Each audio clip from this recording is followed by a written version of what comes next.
Wouldn't it be nice if there was a guidebook to how our bodies work so that we can start at the very beginning learning how to take care of them properly?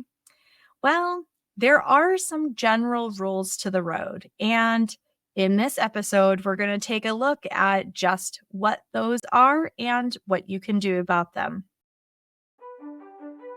Hi, I'm Adrienne Irizarry. I'm an Eastern medicine practitioner who is passionate about women's health and helping women live their best lives. My goal is to put you in the driver's seat of your menstrual health, offering period solutions for a symptom-free life. Statements made in this program are for educational purposes only and not intended as a substitution for medical consultation or advice. We do not claim to diagnose, treat, or cure any diseases. This podcast is inclusive and welcomes all gender identities. The focus of the program is on biological function, and we will use the term women throughout, but it is referencing physiological and social challenges for biology, not identity. Come as you are, I am happy you're here and welcome all performances of identity. I hope you find something helpful in this show.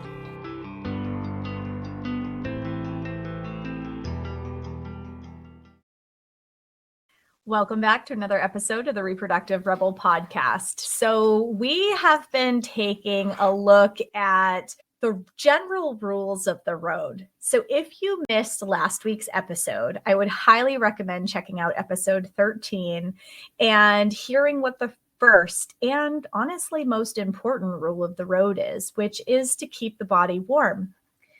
This week, we're going to take a look at the second most important rule of the road, which actually doesn't have to do with the organs that are responsible for your monthly bleed.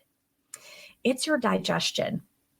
For many people, our digestion is a massive problem. Some of it has to do with our diet and lifestyle.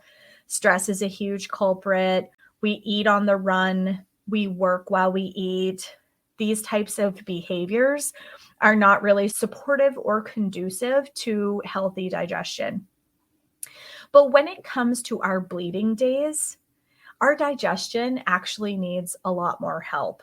So this goes back to one of the tenets that I had said in the last episode, which is why I recommend checking out that episode if you haven't already, is that the more ways you can make it easier for your body to do day-to-day things, the easier your period will flow. No pun intended. So your digestion and the challenges that we typically have with digestion actually are no exception to how you can make your period a little less symptomatic. So there are a couple aspects to this. One is warmth. Remember I said last episode we talked about warmth, and that's probably one of the biggest rules of the road. Well, warm foods are no exception to that either. The other aspect is having these foods be easy to digest. So think about when you've had a stomach bug, okay, and you're starting to feel your appetite returning, and you're laying there going, I feel like I need to eat something. I'm actually happy and encouraged by the fact that I feel a little bit hungry, but what do I eat? And for the vast majority of us, the first thing that comes to mind is not a big steak. It's something that is found in what they call the brat diet, something easy to digest. This is something brothy, like a soup. Chicken and rice soup used to be one of my mom's favorites to give to us after we had had a stomach bug. And I really started to understand the wisdom behind that as I got older. Rice is easy to digest after your stomach has been taxed. The broth, the bone broth in the base, gives you all kinds of minerals and nutrients and is not super hard for your body to digest. There is some wisdom to this idea that easy to digest foods are not only good when your stomach is brittle after having something like a stomach bug, or even in the postpartum. That's another place that maybe I should take a couple of minutes and highlight is The same things that work in postpartum work during your bleed.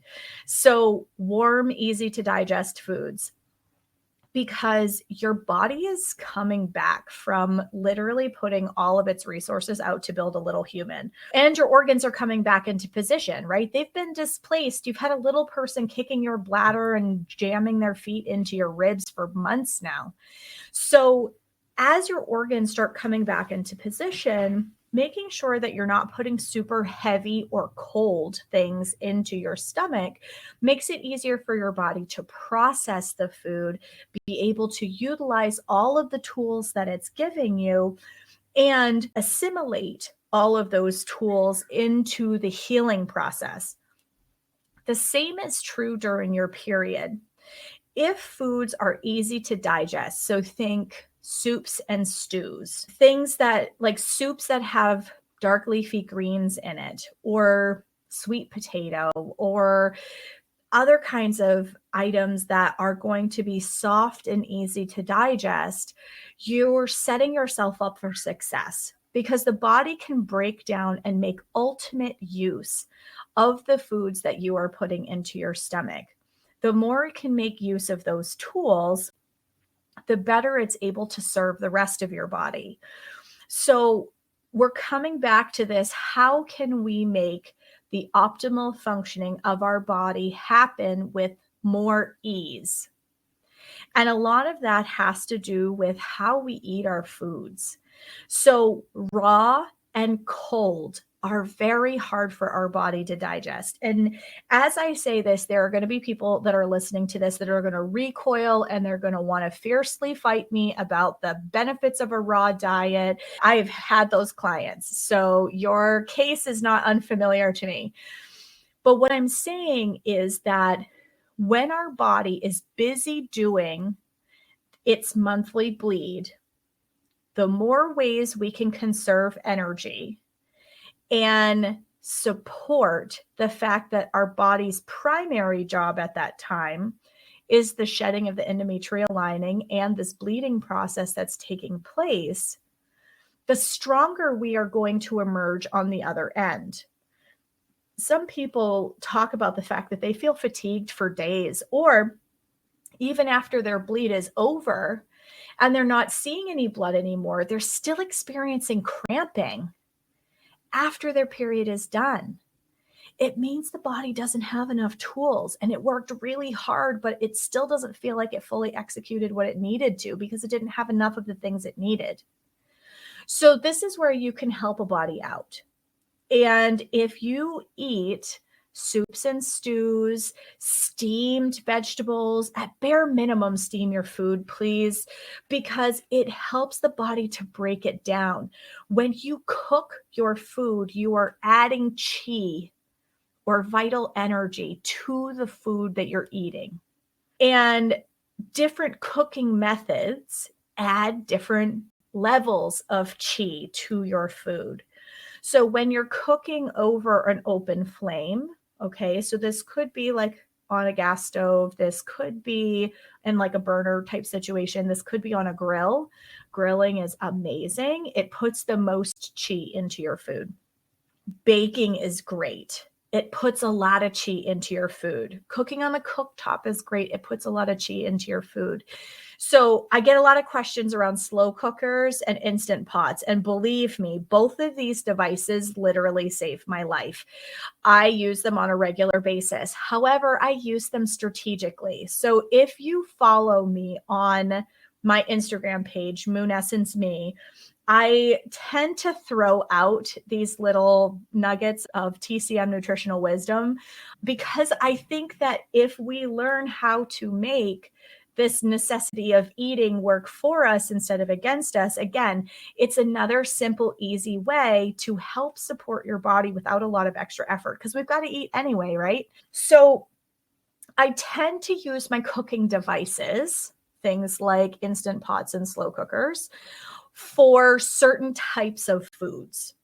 For example, my slow cooker is my soup and chili device, because slow cookers tend to have more moisture in the outcome of what you're cooking. They tend to make food more damp. And soup is already damp. So it works really, really well. Also, congee. Congee is supposed to have more of like a brothier, starchier base to it. Slow cookers are great for that because not only does it help to get that consistency, but you can put it in the crock pot overnight and you have a nice warm breakfast the next morning, again, without a lot of effort.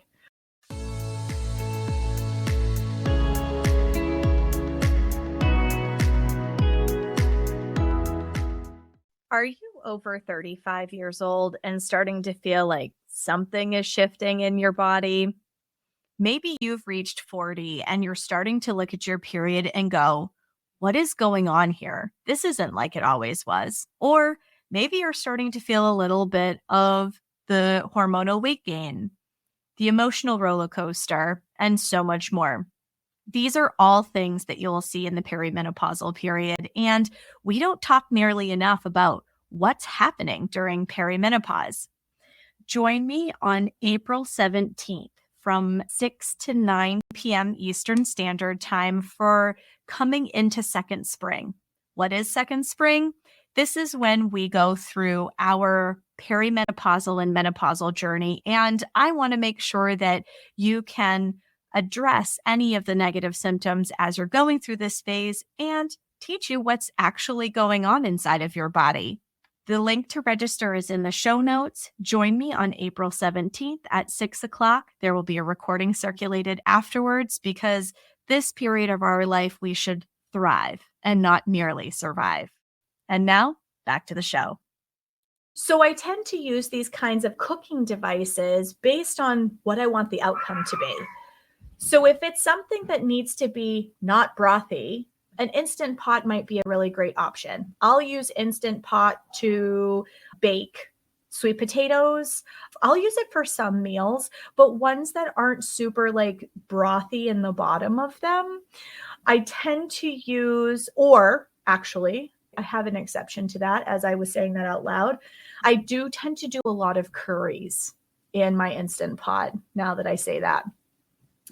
I tend to use my slow cooker for things like soups and chilies of different types, because this way I can utilize the time-saving benefits of both of these devices. So I'll set like a chili up in the crock pot and I'll set another meal up in the Instant Pot and I'll make one on the stove. That is my meal prep on like a Sunday, for example, so that as my family, because they're predominantly teenagers and going in a bunch of different directions between work and all of that type of stuff, this way they can heat and go. And I know that they're eating good stuff. And all of us have things to eat for the first half of the week without a ton of effort. And then as the week goes along, whatever, I still have left over can be used for some lunches. Sometimes I'll repurpose a roast, for example, and I'll make another meal with it or what's left over from it. And then I really only have to cook on the stove like 2 days at the end of the week, which is really nice. And then I prepare my menu again, and then we're off to the races for the next week. So this style of meal prep can save you a lot of time. And you're also keeping a mind's eye towards what types of devices are going to enhance the performance of the food that you're eating in your body. So now we're going to apply this to your period. Okay, so during the bleeding days, the more things that are warm, brothy, and easy to digest, the better. So breakfast like oatmeal with berries and walnuts maybe would be a great breakfast. And then heating up one of these things that you've prepped ahead of time, a soup, a stew, maybe it is a chili. I made this fabulous black bean sweet potato chili with quinoa a few weeks ago. It was excellent. It had beans. It was a complete meal, but I made it in the crock pot and I just warmed it up. And I would have that for lunch or I would have it for dinner, depending on whether I was coming going from teaching or taking a kid to an activity, for example. So something like that, it's warm, it's easy to digest. That would be fabulous for your period. soups and stews. I cannot sing the praises of bone broth enough because, and as I say this, a few people are probably going, ugh, but I'm a meat freer. Well, part of being a meat freer does affect the way that your period shows up. It doesn't take a lot of animal products in order to improve the quality of your period, but they do have to be there because there are certain amino acid chains that you can only get from animal products. And those ones are really critical to the building of blood and the support of your circulation overall. So maybe you're doing a vegetable soup, but you use a bone broth base. That's a super easy way, as somebody who does not like to eat meat, to get those amino acid chains into your body. Maybe it's something like putting a scoop of collagen in your coffee in the morning. The unflavored stuff, it'll mix right in when you stir your creamer into the coffee. You won't even know that it's there. But if you can include even a couple days a week, something that has these amino acid chains in it.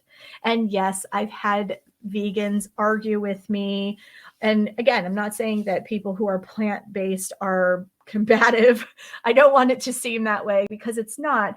I understand their vantage point and their viewpoint and why they're choosing to make those choices. I have a hard time with certain animal products. So it's not that I'm not compassionate and I don't understand.